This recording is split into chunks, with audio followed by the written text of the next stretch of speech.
ababyeyi banjye njye nakoze ntabana n'ababyeyi banjye ubundi kwanza hanyuma nibwo nabaga mu ntara yitwa Nyanza sibyo mu majyepfo nza kugira Imana ndi nahi Kigali ariko sibyo Precision ni umuntu umenya agaciro k'umuntu n'ikintu ari gukora ko yagiye agaciro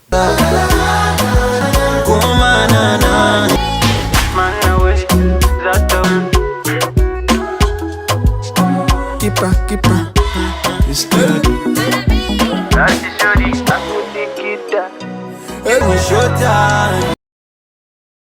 Benchanira radio ibyishimo biraza nka pesugo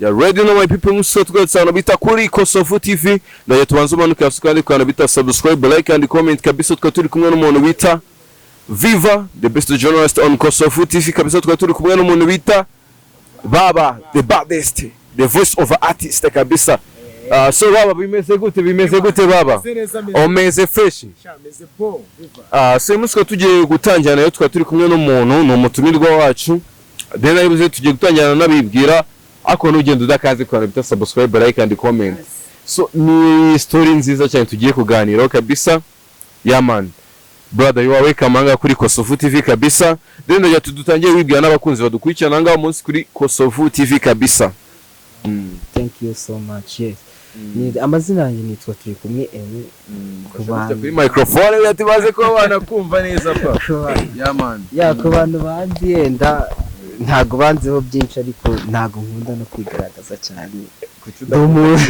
umuntu nyine ndakunda kujya kuri social media cyane ariko nkoresha imbuga nkoranyambaga n'ubundi to na TikTok Instagram urumva ibintu nk'ibyo nyine ariko nanone ibintu byane bitwara gake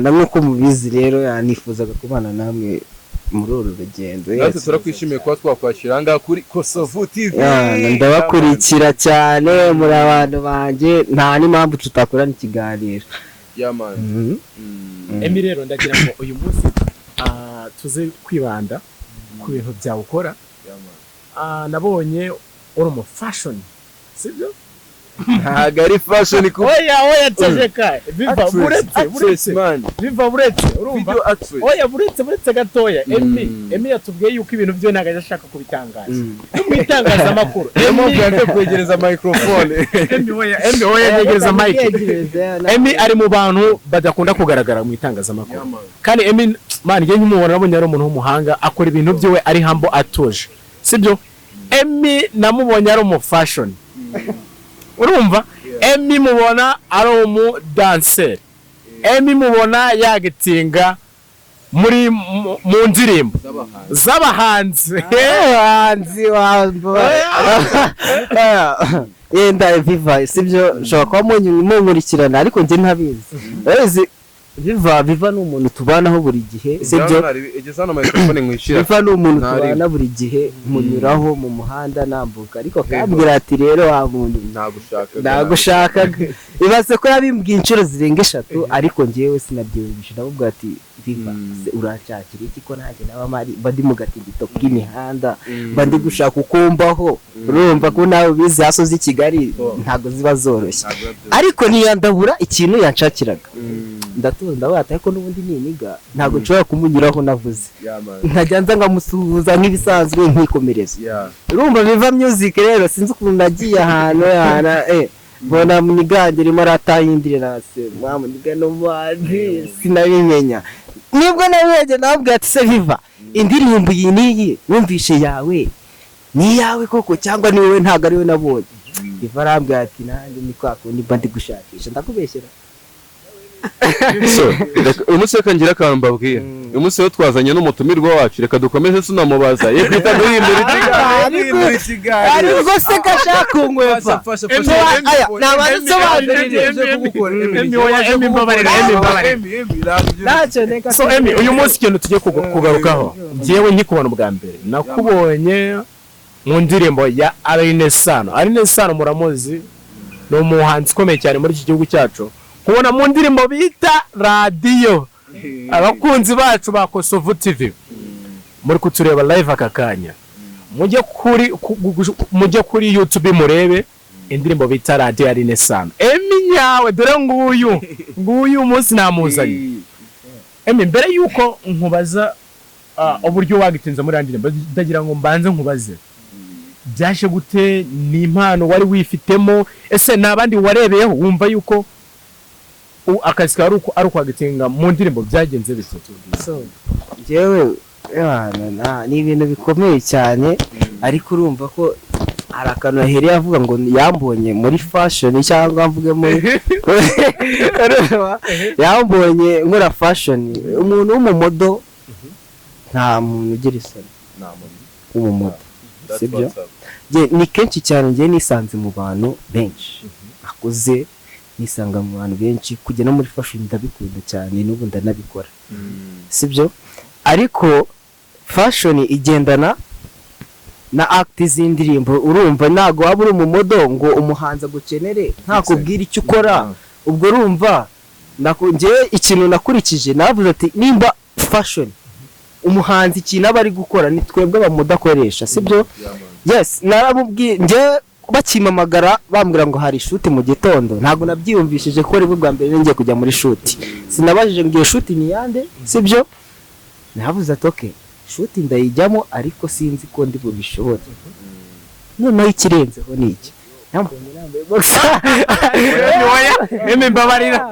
Karaka kwambara boxer. Sibyo nakantu kagora. None se Emi oya buretse gatoya mbabarira. Emi mbabarira. So none se Emi n'ubwa mbere yo ndirimbo ya mbere wari ukozemo uyagitingamo? Yego. Niyo ndirimbo yawe? Niyo ya mbere. Aha. Ariko kuba ariyo ya mbere yaramvuriye. Kuki baguhayira urere yo kuza wagitingamo wambaye boxer? So urumva ushobora kuba warambonye ari njyewe ariko nandi kumwe n'abandi, ariko kubera unzi yararebye avuga ati sura ya Emil sinayoberwa, urandeba uranyitegereza, ariko nandi kumwe n'abandi. Urumva twaje nka groupe y'abamodo, urumva icyo gihe nakoreraga muri Rifi Entertainment, yes, ikorera Kicukiro, ariko nza urumva nja kubivamo, mbivuyemo nshakisha ibindi nkora tu, ariko kwactinga mu ndirimbo sinabiretse. Nyine ibyo nibiraka ku ruhande, ariko kiriya kintu cyo kwactinga mu ndirimbo ya mbere ni ikintu cyangwa iriya urere yo kuguhereza ngo wagitinge wambaye boxer. Urareba Aline Sano ntago uzi ukuntu umuhanzi aba yateguye role ye, sibyo? N'amashusho y'indirimbo n'uba yateguye, ahubwo mwe muhamuje gukora igikorwa yabategetse, kuko urumva amafaranga akora ibintu byinshi bro. Akora ibintu byinshi. Navuze ati ubu bukene mfite, sibyo? Kandi ndi mu kazi, aya mafaranga ngomba kuyacyura, sibyo? Ntago ndita ku kintu runaka bari bunkoreshe, kuko n'ubundi kizagaragara ku isi hose, kandi ndabizi ndirimbo yarakunzwe cyane, ndizira ko nari nesano yana namushimishije kuko twayikoze uko abishaka. Bro, ni ibintu byari bikomeye. Uraya rino zuba twicayeho, man, rino zuba ntago ari ryinshi. Hari izuba rya saa 9 saa 6 waryamaga ku shitingi hano kavuga ati cyaze walahi n'uruhu rurimo rurashya rurimo ruravaho inyama. Ariko tugaruka kuri iki kintu, urumva uri mu bantu bari basanzwe uri mu fashion, ariko nubwo bwa mbere wari ugiye kwa wakagitinga, kandi ugiye gukorana n'umuntu urenze, bakiguhamagara bwa mbere ngo uyu munsi ugiye kwagitinga mu ndemba Renaissance, wabyakiriye ute mu mutima wawe? Mani nkubwije kuri sinaryana. Oya nshaka kubikubwira ugaseka. Nje najyaga mbona bahara muri video z'indirimbo ngase abana bandi ibintu byo kujya mu mavideo y'indirimbo baca he babigenza gute, ese ubundi binyura mu izenzira. Ariko kuva nakinjira muri fashion nagiye mura n'amashow menshi muri za Karisimbi, ndagenda ndakora, ariko ngo bari nesana nkababona ku ruhande base bane niba bahanzi mora mbona ku mateleviziyo, ariko simenye ngo ese twebwe bya bintu dukora nibyo bifashisha kugira ngo impano zabo zizamuke. Man, byarangoye kumbwira ngo ari nesano arashaka abantu 5, twakuze turi 5, turi abahungu 5. Igihe urumva muri groupe twakoreragamo twara abamodo bagera muri 300. Man, badukoresheje casting ibaze kugukoresha casting mu bantu 300 man nawe nyine urumva uba wiyumva man ndi umuntu iyo ngize muri fashion imbu wundi muntu kandi mu muhanda ngahinda wundi muntu sibyo navuze ati ahantu iki gikorwa bagiye kujyamo kandi nkaba numvisha ari no muhanzi urenze ngomba gukora ntago bambwiye ngo igikorwa muzajyamo ni iki ngiki cyangwa nazize ngo ni casting ya show tujye gukora ntibaturabura ngo ni indirimbo mugiye gushutinga urumva y'umuhanzi runaka mugiye gukoramo man barabiduhishe icyo gihe narakoze ndavuga ati natsinzwe nasigaye yize Imana numva baramamaye mu gitondo none se Emmy urumva uri mu bantu niyo ndirimbo ya mbere wari ukoze ugiyemo inarenze ko ndakeka ari indirimbo yarebwe Viva sinzi zo kureba neza iri hejuru ya Emilio ndakeka kuzamura oya buretse mbabarira Viva buretse mbaze nibarize Emmy uri mu bantu bafite public y'abantu benshi muri iki gihugu uri umuntu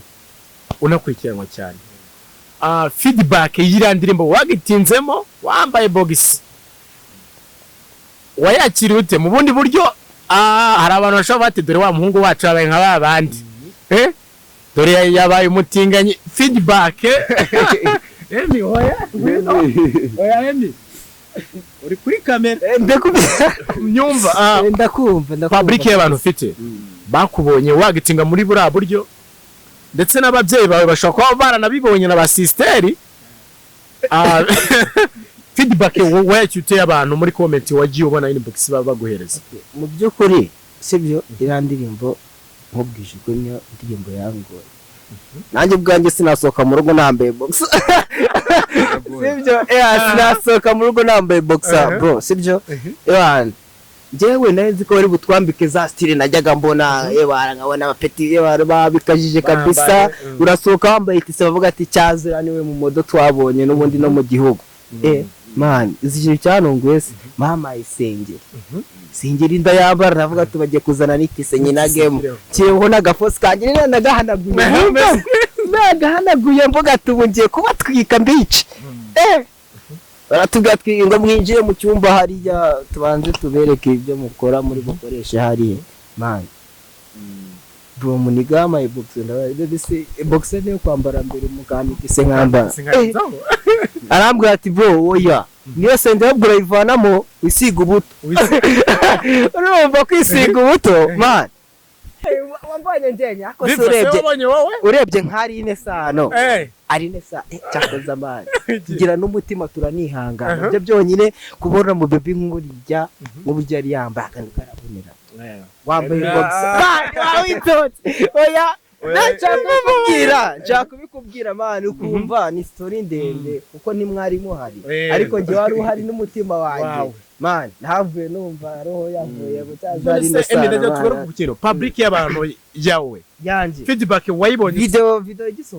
igisohoka babona Emmy ari afite boxer n'iki hejuru Imana nagize abantu banzi nibo bamenye mbere cyane cyane aba DJ urabiza aba DJ abenshi n'inshuti zanjye tu nagiye kumva kuri phone bambwa ko se ko ari indirimbo isose ari nesano tukubonye nabwo ati singe ubona nubwo ari nge munabyibagirwa ibyo bintu ubu singe kabisa kuko ahubwo nanjye reka nze nyirebe debe koko nimba ari urumva nukuyobesha abantu kuko ngiye ntago ngunda kwiyemerana ikintu nakoze sibyo Imana nibibizi sibyo nibikorwa ukora nibirigaragaza sibyo ntago nshaka kuza ngo nkuze imbere ngo nakoze iki genda ndebe byagenze gutya numbona bizagutungura kuko uri inshuti yanjye twirirwana ntago zigahunda nirirwamo uko nariye uko naraye uko ubuzima bwanjye bumeze nta na kimwe kiba kimurebaho okay ariko iyo mbonye muri icyo gikorwa bituma nongera Imana kuba inshuti n'abantu ntago bivuze ngo nkora iki ngiki uzakora iki ngiki kugira ngo undebe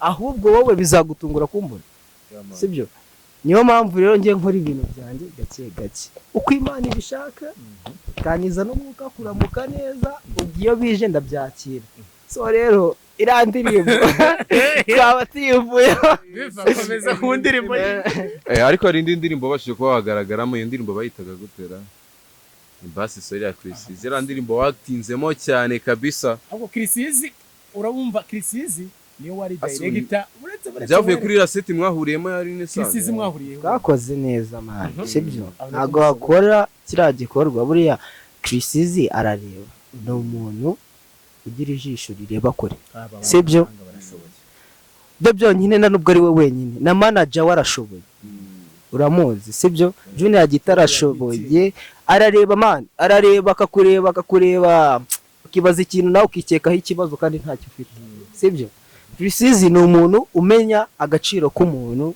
n'ikintu ari gukora ko yagiye agaciro uramuniga rero ngo Precision sibyo yaraturebye abona izuba twiriweho ni nago nubwo twari twanariye bro umumve ngo iyo umuntu ashaka agaciro karanakiha twebwe twavuze ati twaje gukorera ibiceri nubwo ari bikeya ariko turabikorera tubicyure sibyo ariko Precision kubera ariwe wari director ari no gushutinga iyo video yarebye igikoryo twakoze uwo munsi aravuga ati cyakoze aba bapeti nanjye mu ndirimbo yanjye nzabatamo ubutaha nyine turitahira urumva birarangira twisubira muri gahunda zacu nk'ibisanzwe tujya gukora ama fashion ibirori turabikubita man birarangira so Viva Music kuri yaravuze ngo ewana yenda sinzi ni ko muzi utampata nani ko ngozi genzi ko ari Viva Music kuko nawe mu mitsi iri imbere ndabiza araba ariko duturitse ndabesha uko yabivuze ngo hari indirimbo yambonyemo ya Bass Sorry man ndirimbo ya Bass Sorry nakoze narakoze indirimbo no yarakuvunnye nka radio nko muri radio ngiye nemeye ko yavunitse cyane man dukorera mu indirimbo zagiye zikurikira za harimo indirimbo ebyiri eshatu navuga ko navunitse iya mbere ni ya Renaissance iya kabiri ni Bass Sorry ya gatatu yari umuriro wenda ni yande nayo ni ya Precision bro bayita stop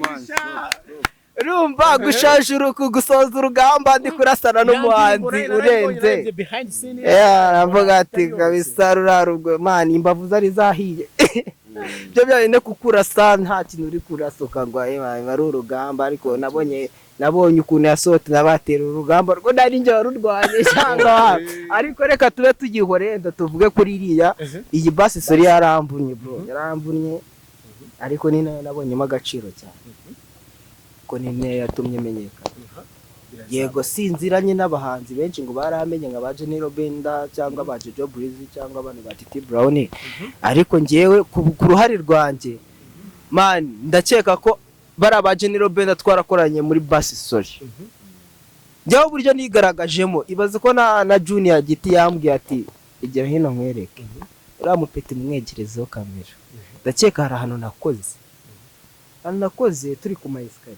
man niho hantu natinze neza no mu buzima Junior Giti akahakunda hano haramvunye wahatinze gute man uzi kuba wicaye ku maesikari y'akabari ni mu kabari urumva abariho akaboro gakikije maesikari n'ubundi maesikari nyine urabizi hari akaboro kaya protege ngiye none nagiye hejuru ya kipa na Precision urumva ndasobeka byanyuze nk'amaguru batera umugongo man kamera ibikureba gutya none naramanutse narubwo nagumye mbatemo naramanutse umutwe wanjye muri kamera sibyo maze kureba muri kamera mvayibinga mbyina nkuko babivuze ngiye narabyinye mu buryo nabari aba General Benda batabishobora man nari mbizi ko ndi kuvunika ariko nari nzi ko ndi mu kazi sibyo kiriya kintu nakoze Junior Giti yavuye naharambwa turampete umwerekezo kamera ndabizi ni nako kantu nakoze ko kudikta sibyo nzakudikta Bass Sorry araboro navuze nzakudikta sibyo Precision aravuga Bass Sorry arongera nanjye ngasubiramo urumva no ku maesikariye none ndi kuva ibinga mbyina urumva man bira biboro byarambunye byadanje nizere ko nabo ari ku gaciro kanjye bakabonye agaciro k'abanyarwanda barakazi barakabonye kuko nageze muri karitsiye barambwira ati cyazi bro ibintu wakoze uri mu bantu mani nemera kandi bihirinze bro bihirinze kandi ukihiringa bikavamo mani uri umuhanga ngiye nabonye mu ndirimbo yo radio Bass Sorry ndi niyihe na stop ya Chris Easy mani uri mu bantu muzo tugaragaramo ariko hari n'indi radio ira West na gari benshi njya nkatira bakanyita karoni ngo ndumwadeperi nibashona zahabu magaze ubanza batuzi igice reka mbarabure usanga kabisa. Abakunzi bacu ba Kosovo TV murebe izo ndirimbo, murebe Chris Easy, indirimbo ziwe zose ndakeka mane waranazikozemo, Arine Sano radio, Joe West murebe indirimbo yiwe nawe arimo Emi ndagira ngo tugaruke kuri iki kintu. Emi reka mbifate mani ni nk'akazi ibi bintu ukora, ni akazi kandi n'umwuga wawe. Urebye igihe watangiye kugera isaha Emi, kature mu buryo bwa financial buhagaze gute? Ese Emi ni umuntu w'umujene ushobora kuba avuga ngo ndigurira kechi, ushobora kuba nakibana mani nyine mu buryo bwa financial, urabona ubuzima bwawe buhagaze gute bitewe n'ibyo bintu ukora? So tuvuye ku ruhande, tuvuye mu bintu by'umuziki, sibyo, ndi umuntu nakuze nimenya, sibyo, ababyeyi banjye njye nakuze ntabana n'ababyeyi banjye ubundi kwanza. Hanyuma nibwo nabaga mu ntara yitwa Nyanza, sibyo, mu majyepfo. Nza kugira Imana ndi nahi Kigali, ariko kuba inahi Kigali ntabwo byoroshye cyane, sibyo, ntabwo byoroshye cyane kabisa. Ni urugendo rukomeye cyane kuba naranyuze muri urwo rugendo. Rero hari ibintu byinshi nigiyemo byo kuba ushobora kuba wakimenya, sibyo, ukamenya ko uri umuhungu ushobora kwitunga ukibeshaho, nimba ari no mwenda ushaka ukawigurira, sibyo, nimba ari urwo rukweto ukarwigurira. Nkuko bimbajije ndi umuntu witigitira, nimba naburaye cyangwa nabwiriwe nta muntu bimenye, kandi ngerageza kubana neza n'abantu tubanye muri karitsiye cyangwa muri sosiyete runaka, kandi ngiye nkunda kwisanga muri sosiyete runaka nisanzemo. So rero ngewe ukuntu mbayeho nta kazi naka na kamwe nashobora gukora kuko mfite amaboko, mfite n'amaguru yo gukora. Ubu mba nshima Imana, n'ubu ngubu mbayeho ndakora. Nkora muri gym yitwa Platinum Gym, nayo irarenze, yikorera abasitari benshi aho Bruce na Didebeni bose nyine urabazi bakenisoro. Ariko giye ikintu gitangaje ni kimwe, sindi umutoza nta n'ikintu nshinzwe mwawe na kimwe. Giye nkora amasuku muri iyo gym. No rero dore gitangaje kubona umuhanzi mwakoranje gukora gym, sibyo, urimo gukora ahwana amasuku urimo kubita itorosho. Man, ni ibintu bikomeye cyane, nawe ubwawe ubaye ugira isoni wazigira, sibyo, ariko ngiye kubera agaciro niha. Ndavuga ati icyo nshaka ndakizi, ndi mu kazi kanjye nawe ari mu bye, sibyo, nama akazi nzagakora uko abishaka, nansanga ndi gukubita itorosho nta kintu bizantwara ngiye.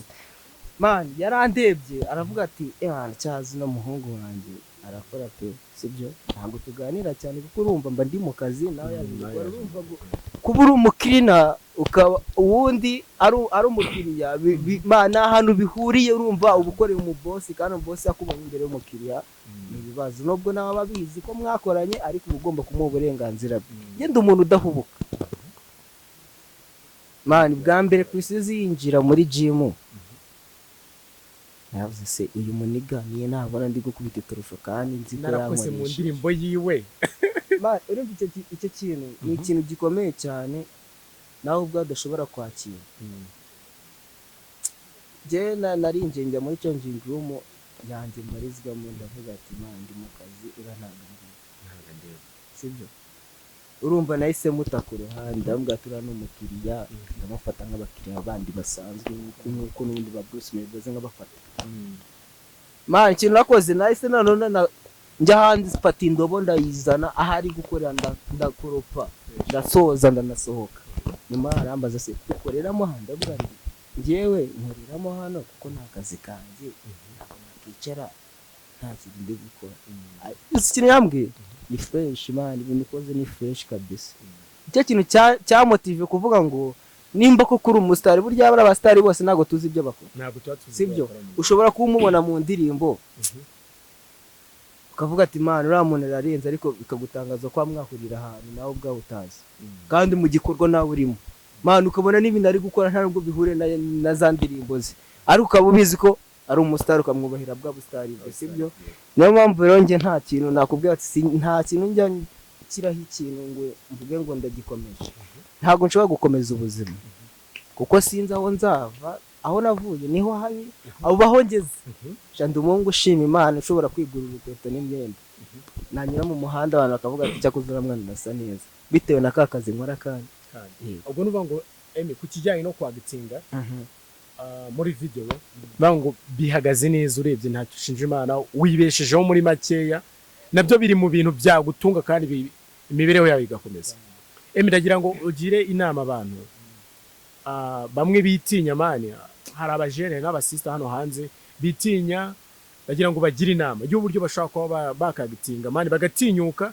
Buri utinyutse ukandikira n'umuntu mani yafite n'umutima aragufasha arebye ibyo ukora, wabagiriye inama abantu baba dance nabo bashaka kwagitinga mu ndirimbo?